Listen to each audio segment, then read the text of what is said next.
Thank you, Dr. Borland. That was quite funny. I hope I can have your humor for the rest of this afternoon. It might lighten us up a little bit. All right, so the next round of speakers will be covering topics related to gifted education for Indigenous students. We're going to switch up the order a little bit, and I'm going to welcome Dr. Michael Littlecrow, who is an Indigenous math educator from the Turtle Mountain Anishinaabe Cree people. He co-founded the nonprofit organization Open Global Village, Original Peoples Education Network, which supports 2 education abroad projects to Thailand and 1 sabbatical teaching mathematics through robotics in Kazakhstan.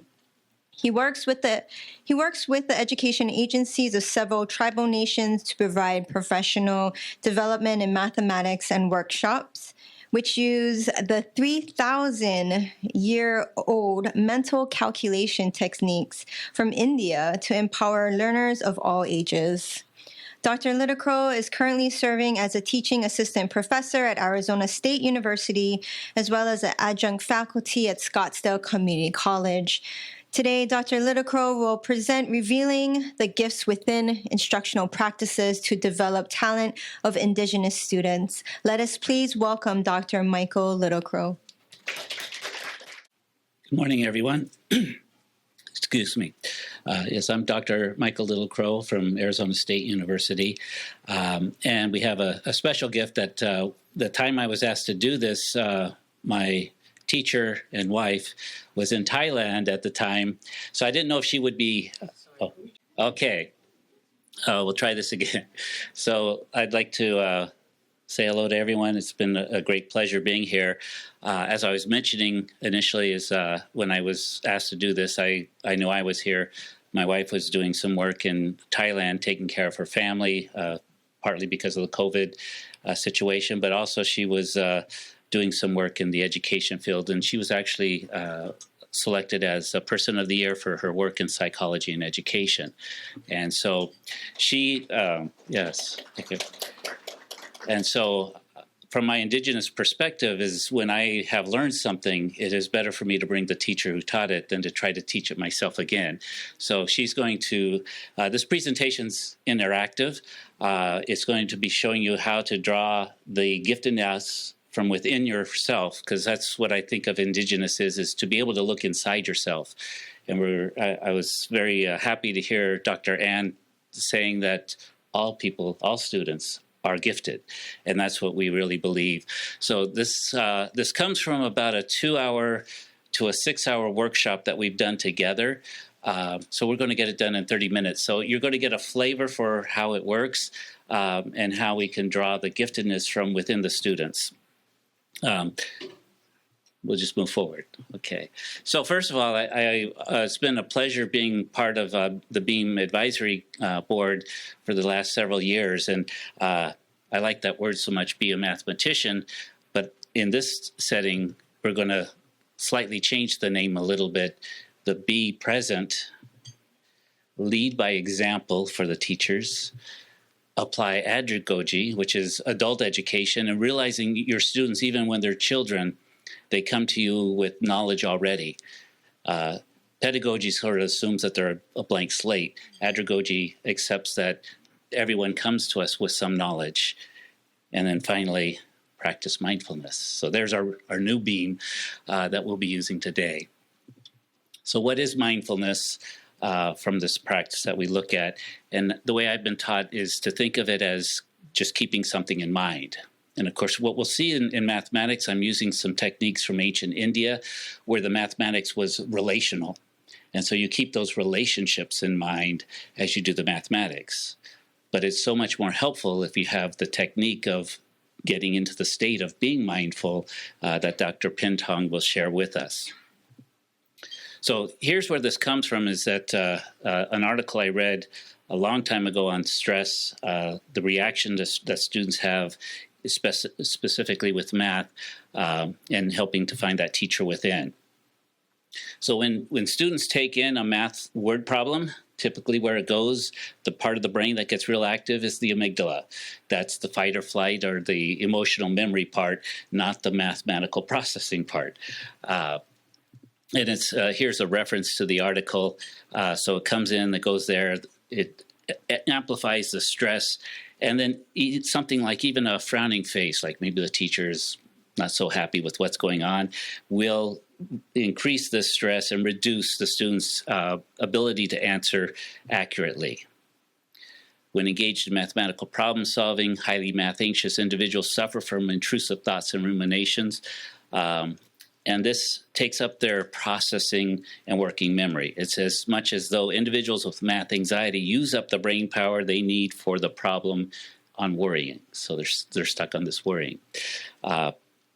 And I put myself in that stage. I'm not a math teacher because I was so great at math.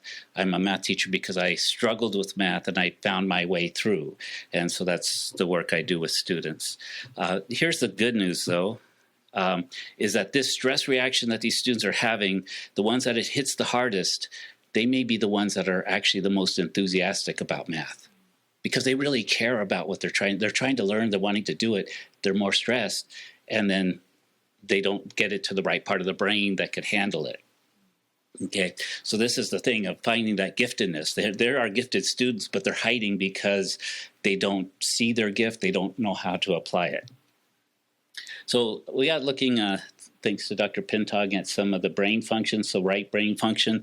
One of the things we noticed, the emotional memory is down here where things go. But if we use our fingers, and many of us, especially indigenous peoples, we use our fingers in math. And if you do that, look what's right next to the part of the brain that controls the fingers, the mental math part of the brain.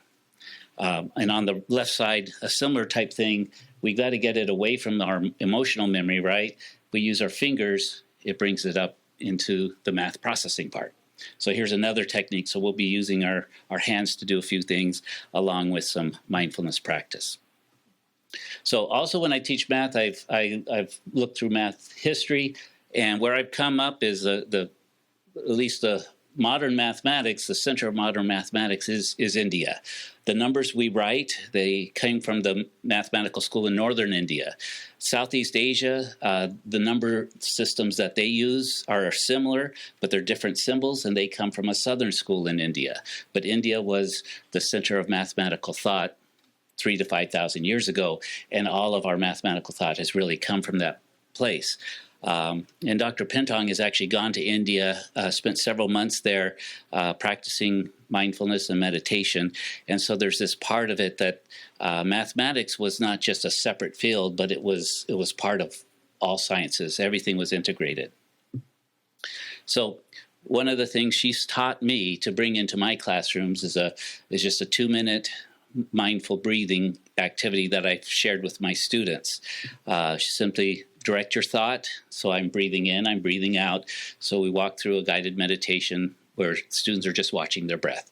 Sometimes students feel a little strange with meditation stuff. I said, well, you don't have to participate. Just hold your breath for 2 minutes and we'll get back to you. So most of them will participate. I said, you're going to breathe, right?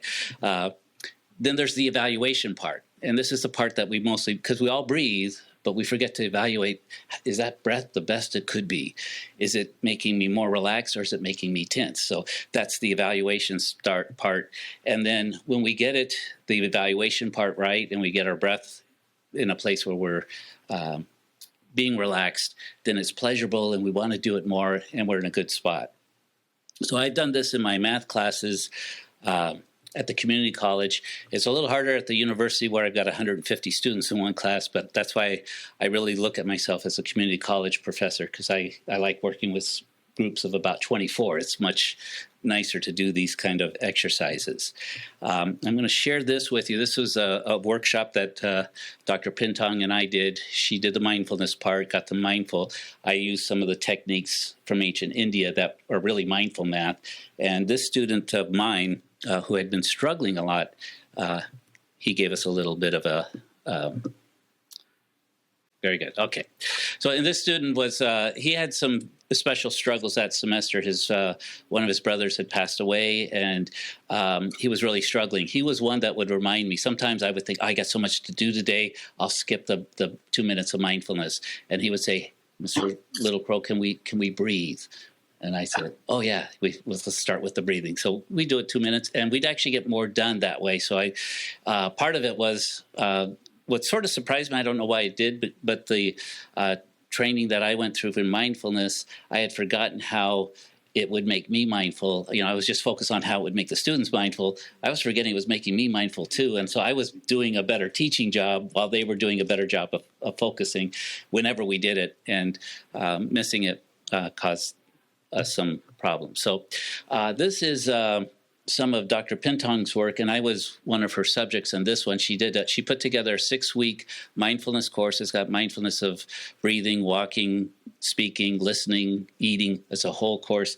What it did is her focus was to reduce stress on teachers, and it really worked. Every teacher who took this 6-week course had reduced stress, which was the focus of it. And then the goal is also that we bring that into our classes. So the QR code, if you take your camera on that, you'll see a link to that class. She's that has it available. It's also got her bio in there. But what I'd like to do at this time is go ahead and invite Dr. Pintong to come up to lead you through some of the research she's done, but mostly lead you through an experience of mindfulness. And then I'm going to take you through that experience of ancient Indian math and the related ways of doing it. But you need to be in that mindful state for it to really have its full power. So Dr. Pintong, please come join us. Hello, everyone. Thank you very much for inviting me to this conference. This is the link. The research items. If anyone interested about research reports or methods, welcome to check on the link too. Okay, thanks. So, some of you might know about the mindfulness. Some of my been practicing. Anyone been practicing? How long? Off and on for a few years. Okay, you will heard my story at the end. I don't have much time because I took time from Dr. Michael. I will show a little bit about mindfulness that I created in the 6 weeks class. 6 weeks in Thailand. We're in Thailand, and let's go ahead with it. Okay, that is different many methods such as sitting, standing, lying down, eating, speaking, and that's I use in my class. So,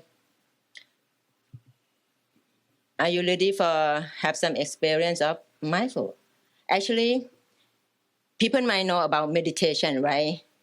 Some of you, a lot of you know, but it's kind of different. Mindfulness, but they have to go together. So now we're gonna practice mindful meditations, just 2 minutes. If you make yourself comfortable,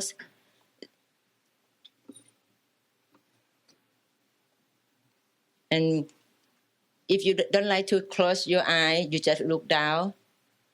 Okay. So please, closing your eyes,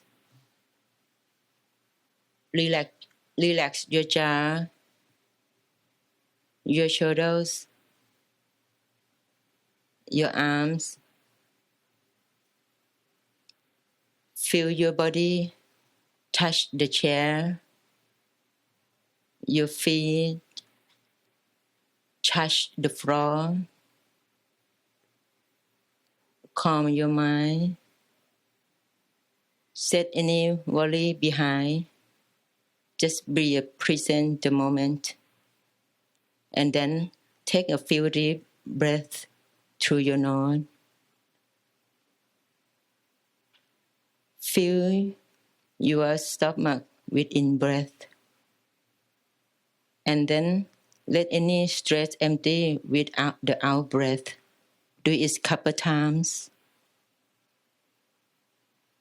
Then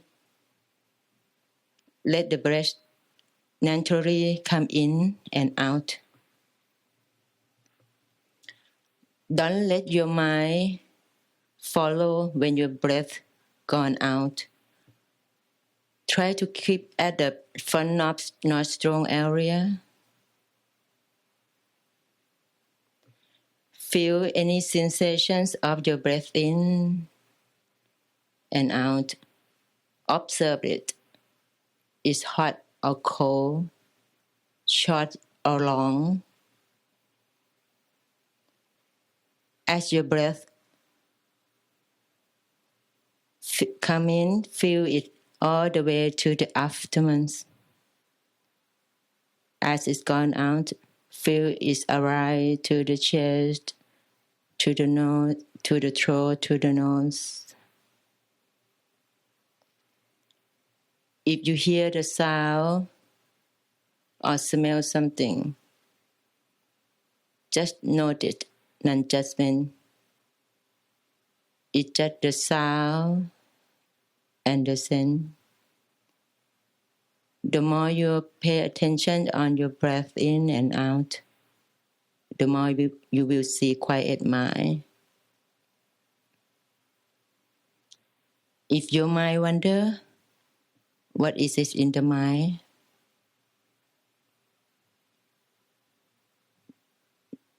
Then let go. Gently bring it back your attention to your breath in and out.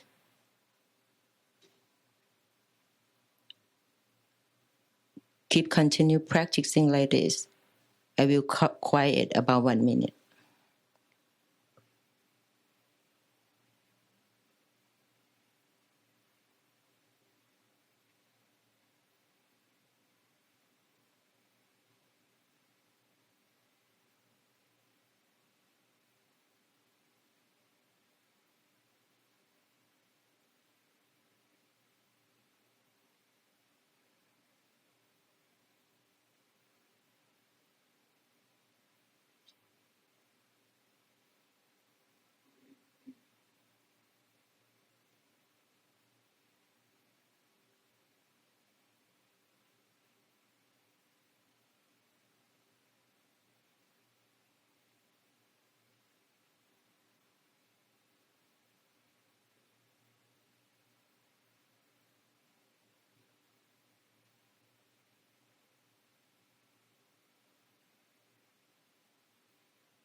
Okay.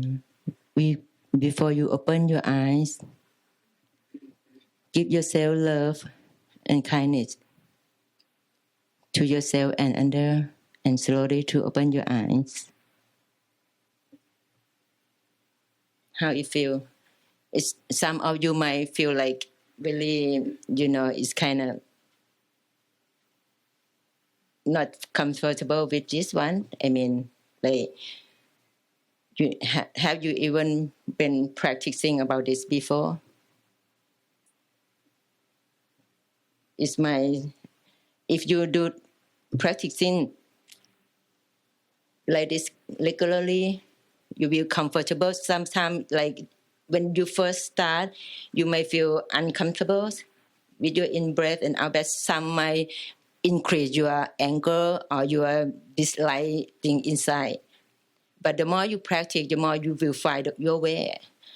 So this is the research finding from Dr. Davidson's. There's showed that methods practice can lead to long-lasting change in the brain, which means it also can improve student learnings and reduce stress and anxiety. That's our Tibet monk. I've been to India when I back to Thailand, and I've been to India for 7 days, and also I met a Tibet monk, and we talk about the meditation, how we difference on his perspective and my perspective, but kind of fun. So I will turn this back to Dr. Lidoko.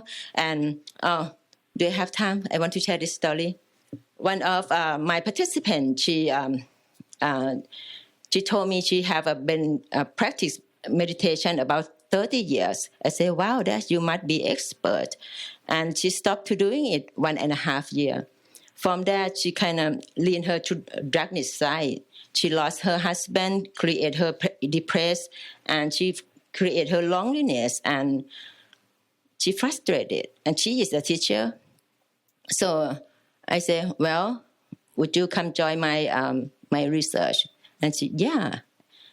So after 6 weeks, she find her way back to practice mindfulness and meditation. And she courage in herself. Hey, I have to do this. I have to do this regularly. That's why it brings me joy and happiness.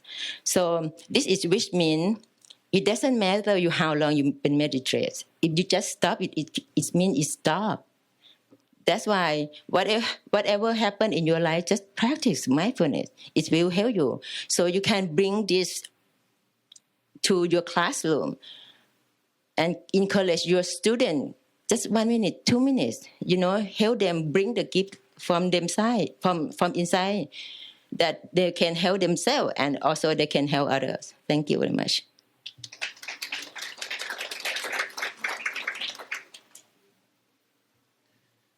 Thank you, Dr. Pentong.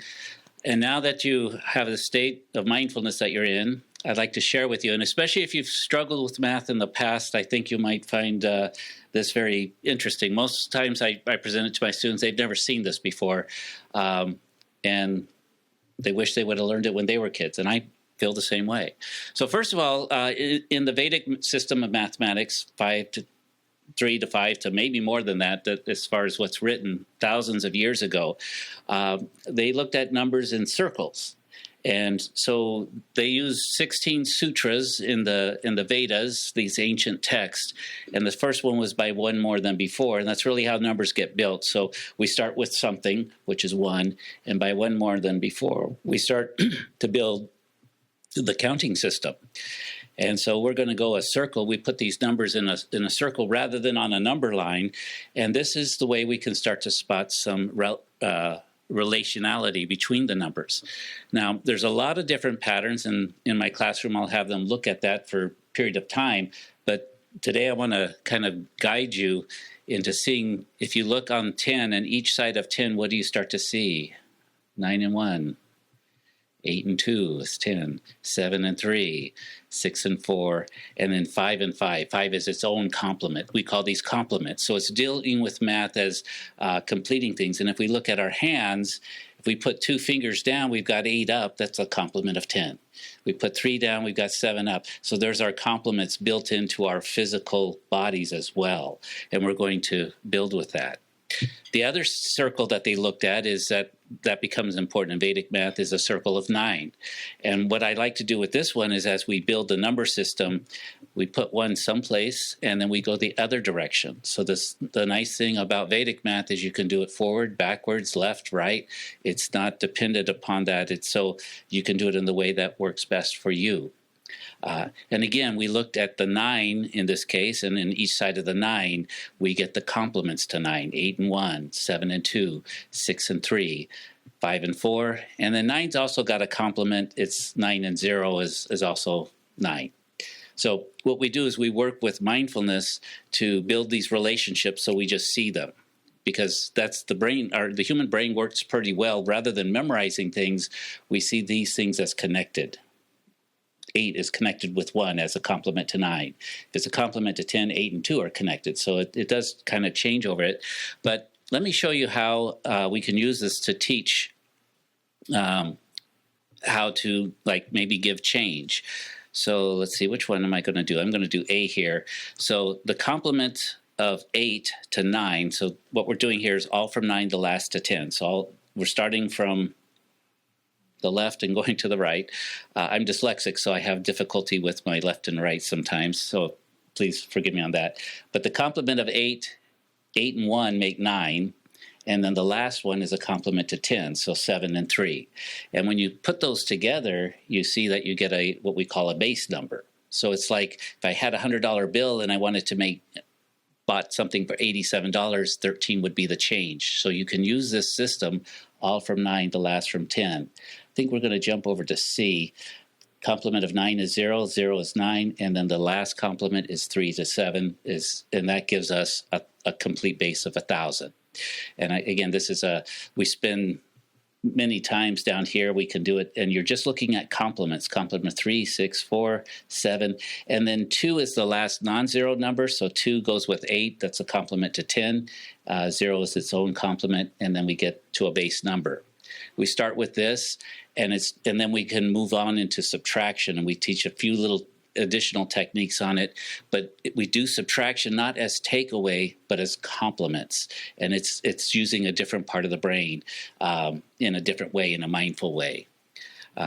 Along with that, oftentimes younger students especially have problems learning their multiplication tables. I did, and you're just told to memorize. But let's see how this system, as long as we know up to 5 times 5, we don't have to memorize anything else. Everything else is there.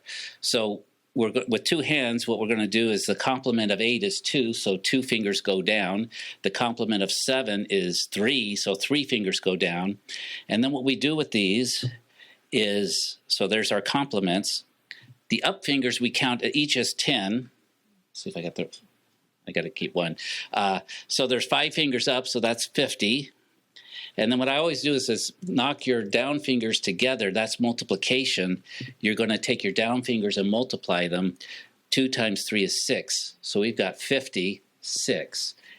And that's what 7 times 8 is. And my personal thing is, when I was a kid, I was cheap, so I made my own flashcards, and I made a mistake when I did 8 times 7. I mixed it up with 9 times 6. So I memorized those facts backwards, but I did a real good job of memorizing them that sometimes today I even forget which one is which, but now I can use my fingers to figure, oh, wait, this one is the one with the 6.